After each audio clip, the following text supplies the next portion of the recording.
नमस्कार विद्यार्थी मित्रांनो, तुम्हा सर्वांचं मी प्रमाणिका कोचिंग क्लासेस या YouTube चॅनलमध्ये सहर्ष स्वागत करीत आहे।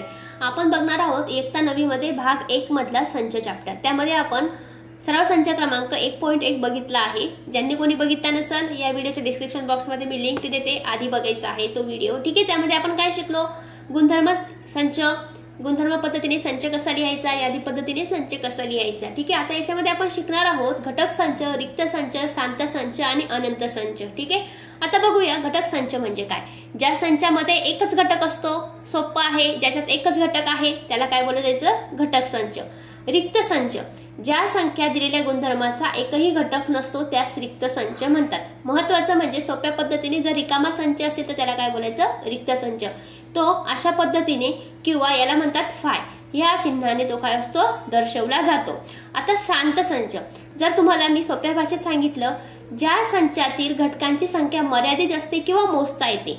जर तुम्हाला संचातील घटक मोजता येत असेल तर त्याला बोलायचं शांत संच, आणि संचातील घटकांची संख्या अमर्याद असेल किंवा मोजताच येत नसेल त्याला काय बोलायचं, अनंत संच।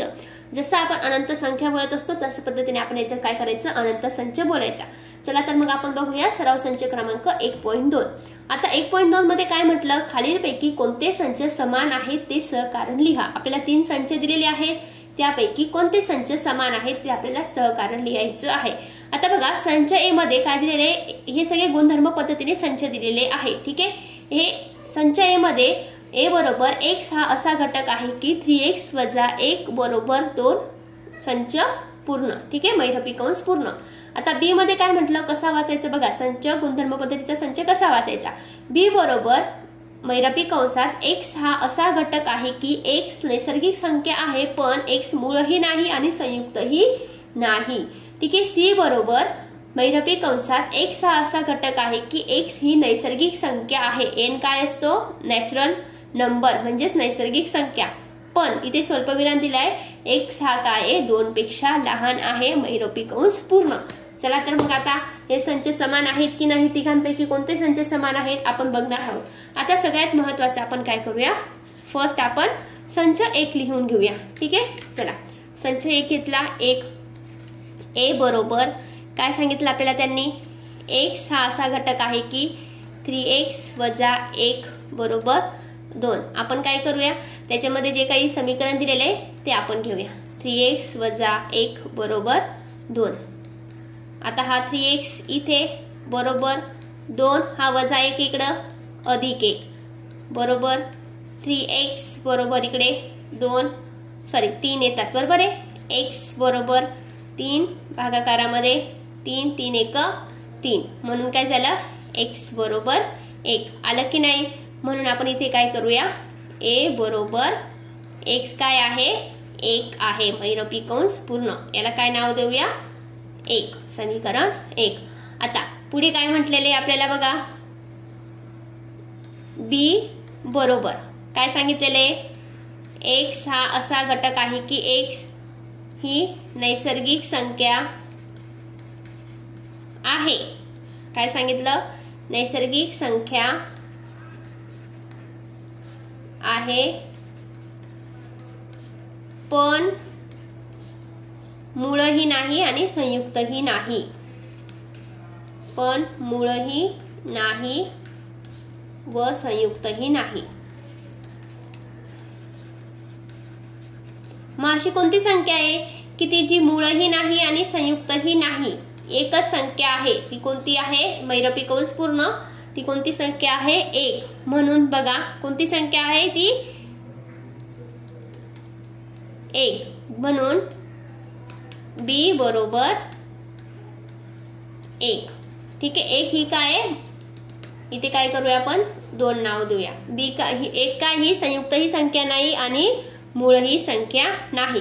परत इथे सी काय सांगितलेलं आहे आपल्याला, x हा असा घटक आहे की काय, तो नैसर्गिक संख्या आहे पण 2 पेक्षा काय आहे, लहान आहे। मग 2 पेक्षा लहान असणारी नैसर्गिक संख्या काय आहे, 1। सी बरोबर x काय तो आपल्या यादी पद्धतीत 1 बरोबर 3।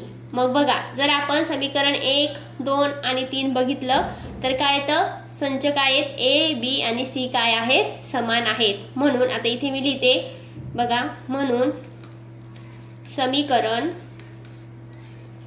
1, 2, 3 वरून काय येतं बघा, संच ए बरोबर संच बी बरोबर संच सी, म्हणून तीनही संच काय आहेत, म्हणून सोपं आहे की नाही, तीनही संच समान आहेत.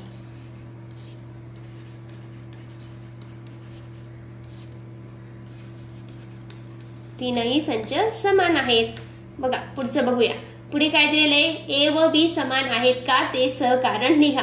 आता बघा, ए बरोबर सम असलेल्या मूळ संख्या आणि बी बरोबर, इथं काय सम असलेल्या मूळ संख्या लिहायच्या आहेत आणि बी बरोबर एक 6 असा घटक आहे की 7x - 1 बरोबर 13.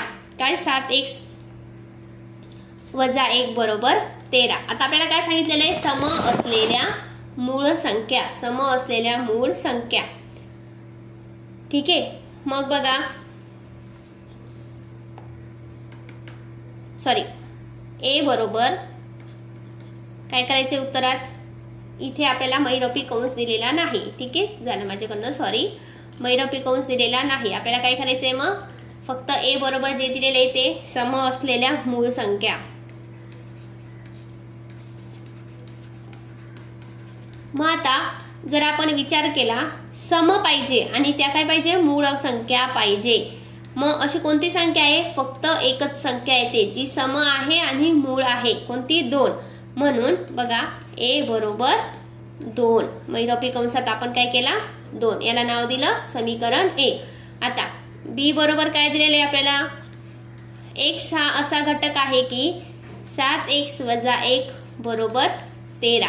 आता आपण काय केलं, 7x - 1 बरोबर 13. 7x 13 अधिक 1 इकडे काय गेला, अधिक मध्ये x बरोबर इथे 14 आणि हा 7 इथे भागाकारामध्ये, 7 1 7, 7 2 14. म्हणून बघा, x बरोबर काय आलं, 2. म्हणून b बरोबर काय आलं, 2. याला आपण नाव काय दिलं, 2. आता मी इकडे घेते. जर आपण बघितलं तर समीकरण 1 आणि 2 वरून 1 व 2 वरून संच ए बरोबर संच बी, म्हणजे दोघं संच काय आहेत, समान आहेत. म्हणून संच ए व संच बी काय आहेत, समान आहेत. ए व संच बी समान आहे. समजलं, मग एकदम सोपं आहे. पटकन आपल्या चॅनलला सबस्क्राईब करायचं आहे, म्हणजे तुम्हाला पुढचा व्हिडिओ सुद्धा मिळेल. ठीक आहे. आता बघा, पुढचा प्रश्न काय दिलेला आपल्याला, खालीलपैकी कोणते संच रिक्त आहेत ते सहकारण लिहा. आता रिक्त म्हणजे काय, रिकामा. ठीक आहे, कोणते संच रिक्त आहेत ते लिहायचं आहे. आता पहिलं काय सांगितलं, ए. संच ए बरोबर, ए हा असा घटक आहे की ए ही शून्यापेक्षा लहान असणारी नैसर्गिक संख्या आहे. शून्यापेक्षा लहान असणारी नैसर्गिक संख्या. आता शून्यापेक्षा लहान कोणती संख्या आहे का, नाही. ठीक आहे, म्हणून आपण काय करूया, ए बरोबर बघा, ए बरोबर शून्यापेक्षा लहान असणारी नैसर्गिक संख्या आहे का, नाही. म्हणून हा संच आपण काय केला, रिक्त संच आहे. म्हणून ए हा रिक्त संच आहे. आता बघा, पुढे काय म्हटलेले त्यांनी, दुसरं बी बरोबर x हा असा घटक आहे की x चा वर्ग बरोबर 0. आता बघूया, मग आता x चा वर्ग बरोबर काय सांगितलेलं आहे, 0. म्हणून b बरोबर 0. पण याच्यात काय येईल, 0 आहे. म्हणून हा रिक्त संच आहे का, नाही. म्हणून b हा रिक्त संच नाही, कारण रिक्त संच काय असतो, रिकामा असतो. ठीक आहे. आता सी बरोबर काय दिलेले आपल्याला, x हा असा घटक आहे की 5x - 2 बरोबर 0. पण x हा काय नैसर्गिक संख्या आहे. म्हणून सी बरोबर आपण काय करूया 5x - 2 बरोबर 0.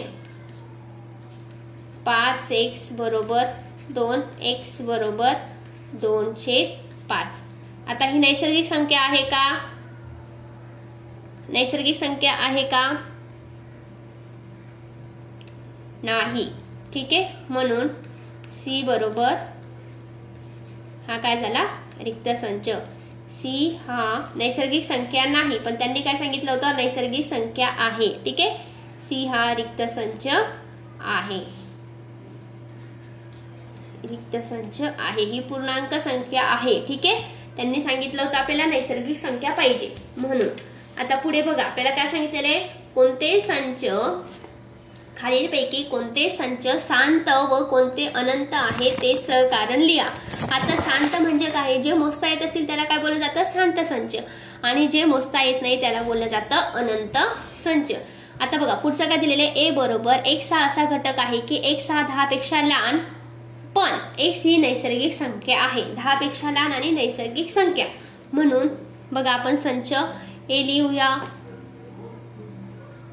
ए बरोबर काय सांगितलेले त्यांनी महिरपी कंसात 1 2 3 4 5 6 7 8 आणि 10 पेक्षा लहान म्हणजे 9. पण हे आपल्याला मोजता येतात की नाही? मोजता येतात, म्हणून ए हा शांत संच आहे. ए हा शांत संच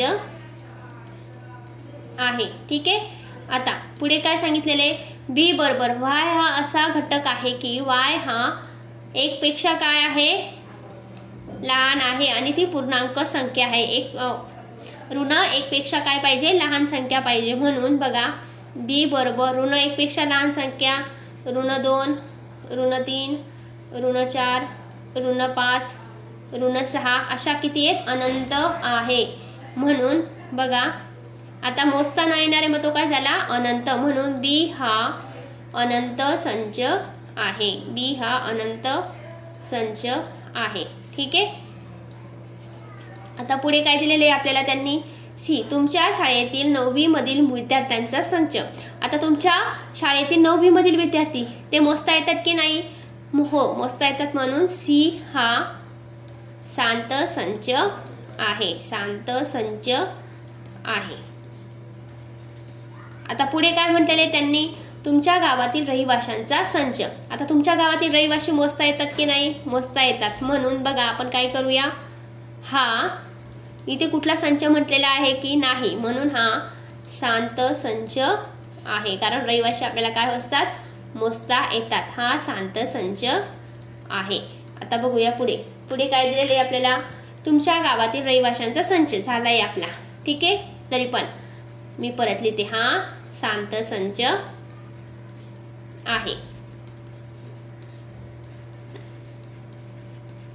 पुढे काय म्हटलं प्रयोगशाळेतील उपकरणांचा संच. आता प्रयोगशाळेतील उपकरण आपल्याला मोजता येतात का? हो, म्हणून काय हा शांत संच आहे. आता पुढे म्हटलेलं काय पूर्ण संख्यांचा संच, पण कितीपर्यंत? पूर्ण संख्या काय त्या अनंत आहेत, म्हणून हा अनंत संच आहे. जे मोजता येते त्याला काय बोलायचं शांत, आणि जे मोजता येत नाही त्याला काय बोलायचं अनंत. हा अनंत संच आहे. परिमेय संख्यांचा संच. परिमेय संख्या सुद्धा काय आहेत अनंत, म्हणून हा अनंत संच आहे. अनंत संच आहे.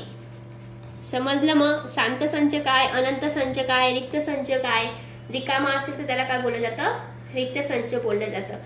आपल्या चॅनलला लाईक करायचं, शेअर करायचं आणि व्हिडिओ काय करायचं आहे जास्तीत जास्त मित्रांपर्यंत शेअर करायचं आहे.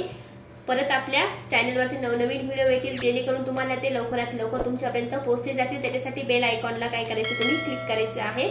धन्यवाद.